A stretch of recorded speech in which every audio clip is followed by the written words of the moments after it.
It's 8:30. Good morning. I'm Ian Crouch with Hunter News. A father who did nothing while his 7-year-old girl starved to death at Hawk's Nest more than a decade ago is set to be denied parole. Ebony weighed only 9 kilograms when she died in one of the worst cases of parental neglect ever seen in New South Wales. Her father has become eligible for parole after serving 12 years of a 16-year sentence. However, the Daily Telegraph reports the parole board intends to block his application. Ebony's mother was convicted of her murder and won't be eligible for parole until 2037. A man is facing 6 charges after allegedly running down a group of teenagers on the Central Coast, including a 15-year-old boy who remains in a serious but stable condition in the John Hunter Hospital. He suffered injuries to his pelvis, leg and back, while a 16-year-old girl suffered serious head injuries after the Uber driver allegedly drove at them while under the influence of alcohol after dropping them off at Noraville early yesterday. The 18-year-old driver is due to front Wyong local court today. Warning signs for fixed and mobile speed cameras could soon be taken down across the state, including the Hunter. The government is considering removing the signage, saying expert advice suggests it could save lives. Roads Minister Andrew Constance is hitting back at critics who've described the proposal as a revenue raiser. Fine revenue has to go back into a road safety fund to educate idiots to how to behave. I mean, that's the crazy point out of this. We're not fines revenue for the purposes of running government. We're putting in fines revenue into a fund to teach people how to behave on the road. Upper Hunter farmers are hoping for a few more showers over the next couple of days after some welcome falls at the weekend. The automatic weather station at Stony Creek near Scone has recorded 33 millimetres since 9 a.m. yesterday.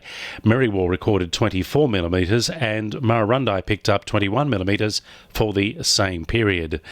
A University of Newcastle program empowering young girls is being rolled out across New South Wales.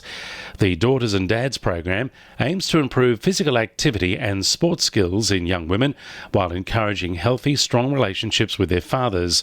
New South Wales Office of Sport Acting Chief Executive Karen Jones says she's incredibly proud of the new partnership between the state government and the University of Newcastle. It provides fathers with a positive parenting strategies to empower girls to combat gender prejudice, and that can actually exist in many aspects of their lives.